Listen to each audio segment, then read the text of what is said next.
welcome to SPMA 2P65 News. My name's Sarah. And I'm Connor. And today we'll be discussing the decision regarding the IOC establishing permanent venues for both the Summer and the Winter Olympic Games. We will look at this topic in three dimensions: economically, socially, and politically. Now to the show. We hope you enjoy. The ancient Olympic Games began as a religious ceremony hosted in Greece honoring the god Zeus.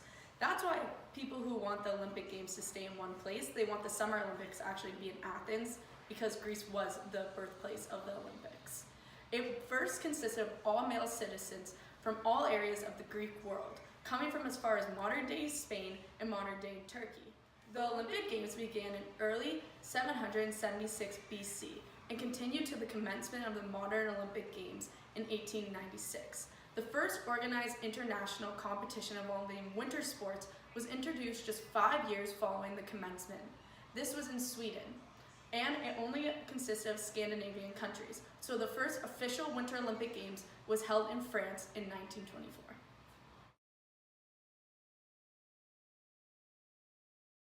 Looking back, there's been many successful Olympics. Now I'm just going to highlight a few of them. So firstly, we're going to talk about the Sydney Olympics, which were in 2000, which had a lot of financial and economic successes for Sydney afterwards. So to this day, they still use their facilities for multiple events internationally and nationally. Another successful Olympics was the 2008 Beijing Summer Olympics, which were highly successful due to the high viewership. London also possessed a very highly successful game, due to not only the amount of viewers it got, but the increased tourism that happened in London. And there started to become more tourists from Asia and Latin America due to the Olympics. Similar to Sydney, London Olympics facilities are still used on an everyday basis within the community. Despite there being many successful Olympic events, there has also been many games that are considered unsuccessful, either for social or economic reasons. The first example being the 1967 Montreal Olympics, where 22 African nations boycotted the event. Also, the Montreal Olympics put the city into over $1 billion worth of debt. Another example that is seen as an unsuccessful, or more so a disaster, was the 1936 Berlin Olympics. These games were used by Hitler to promote his white supremacist and anti-Semitic views, which are strictly against Olympic and human ideals. This is the beginning of accusations of bribery within the Olympic bidding process. Another Olympic Games that was seen as unsuccessful was the 2004 Athens Olympic Games. It is believed to be one of the factors in Greece's recent financial crisis. Lastly, I'm going to just talk about the 2016 Rio Olympics. It was reported by the Olympic Committee that they felt as though the 2016 Rio Olympics was one of the toughest challenges they've ever faced. Poor organizations, polluted waters, dysfunctional Brazilian government, and an absence of some high-profile athletes due to the fear of the Zika virus created many issues with the Olympics' first visit to South America.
Now moving on to the main segment of our broadcast, the pros and the cons of keeping the Olympic Games in one place or moving them each time. Now, we're only going to be highlighting the most important points for each side.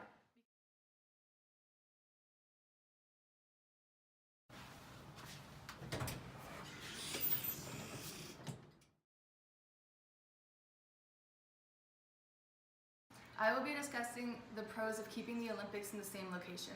Some of the pros would be that you don't have to create new facilities, you could just reuse the ones that were already there. This prevents the facilities from going to waste like they did in the 2016 Rio Olympics. It can also prevent people from being injured, like the workers, because they don't have to rush building, like they don't have to do it in a certain time frame because they're already built. And then another one would be the venues like around the area would already be prepared, like the restaurants and hotels. They'd know how much people to expect to come, so they'd be able to prepare for that amount of people, whereas like the first one, they wouldn't have as much experience. And you can also save thousands of dollars by not having to pay as many workers because everything would already be built and prepared. And then as well as like having more transportation set into place. So like I said before, as you know how many, like an estimate of how many people would be coming, you would know how to prepare for it more.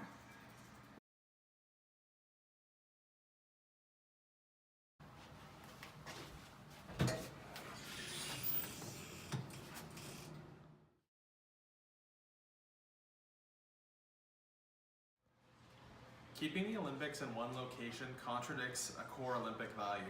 When Pierre de Coubertin founded the modern Olympics, he stressed the idea of internationalism, and limiting the host countries to only one is depriving other nations of Olympic pride.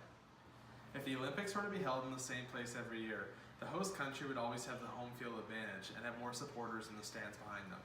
This could create accusations of bias from the IOC and garner an unfair advantage for the host country. If spectators have already seen the event run in the same country year after year, the variance between games would not be as apparent, and the Olympics could lose its luster as people grow tired of similar formats repeatedly. Having to host such a big event multiple times costs a lot of money to run and could easily bankrupt a nation if proper fiscal planning is not executed.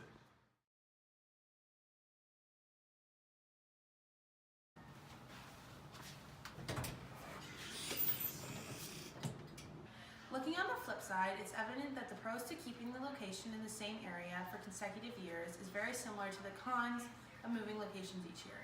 Some pros that are associated with changing locations each year are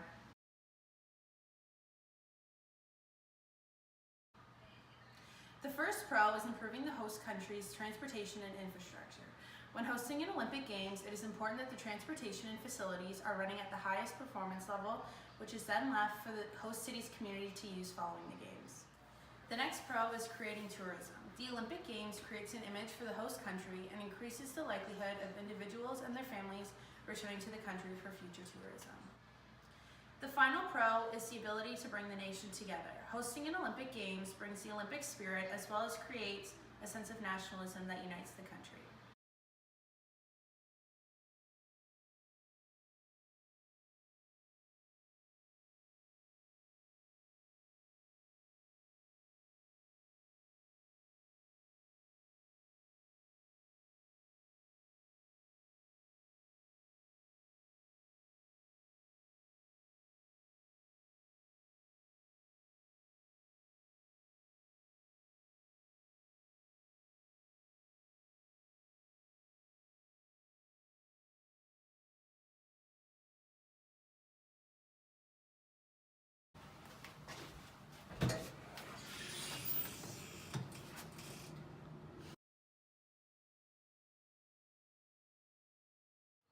So next we'll discuss the cons that are associated with changing locations each year.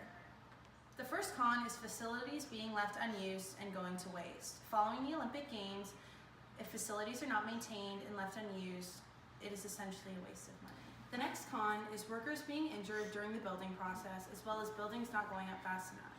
With a new location each year, there's a lot of room for error when involving workers, volunteers, and the construction of buildings. The final con is bribery within the Olympic Committee. When changing locations each year, it creates the opportunity for bribery to exist, as each country, wealthy or poor, hopes to host the Games. No one knows this better than Professor Andrew Zimbalist. He's written several books on the Olympics, including Rio 2016, Olympic Myths, Hard Realities. These days, they require about 35 different athletic venues. They require an Olympic village that costs $1.5, $2, $3 billion, depending on the circumstance. They require a media and television production facility, which could very easily go for $500 million to $1 billion. They would require a media village. They require ceremonial space and green space. They require transportation amongst all of and special lanes for the IOC executives, transportation amongst all of the venues. Cities used to make a profit from the games, partly because they collected a lot of revenue in TV rights. But recently, the International Olympic Committee has been taking larger percentages. In the 90s, for instance, it took 4% of revenue. Compare that with the 70% it pocketed from the 2016 Rio Games. The newly built stadia can cost up to $30 million a year to maintain, and they're often on valuable real estate. Most cities don't even know what to use them for after the games. Those facilities fall into decay if they're not kept up, and that hurts property value. It could also be a lot of environmental disruption. The Winter Olympics they'll be having in Pyeongchang, they destroyed a whole mountainside, trees and animals that are rare and some of them close to extinction.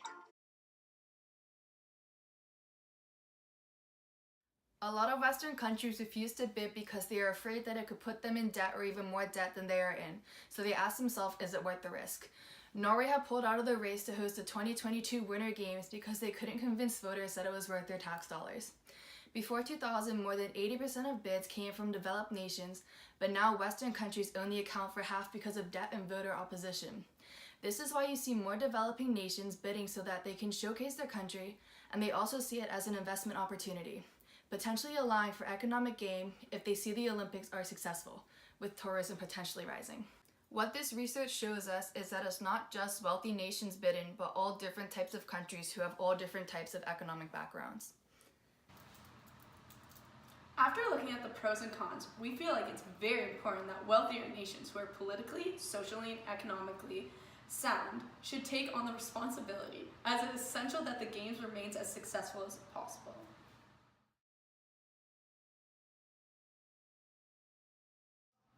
Despite all the perks of keeping the Olympics in one place, we all feel at its best that it should keep moving around as it always has.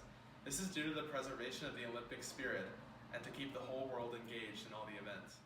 At the end of the day, what also helped us decide that we believe that the Olympics should continue to move around was the fact that the place isn't really what makes the Olympics the Olympics. It's the athletes and the special moments that happen there.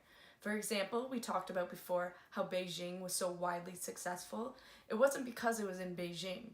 It was because Michael Phelps winning 8 gold medals or Usain Bolt beating the world record for 100 meters. Also, the opening and closing ceremony and the stadium, the Bird's Nest Stadium, which apparently defied gravity, which is insane. So it's moments like that that really make the Olympics and make it such a crazy culture around the world. It's not where it is, it's the spirit that the event embodies. We would like to conclude by reiterating that the Olympics is an amazing event that impacts many individuals and provides value to their lives, be it athletes or spectators. We think it's important that the Games continue to travel and to provide different countries with the experience and opportunity of hosting the Olympic Games. Thank you for watching, SPMA. Stay classy. And that's our show.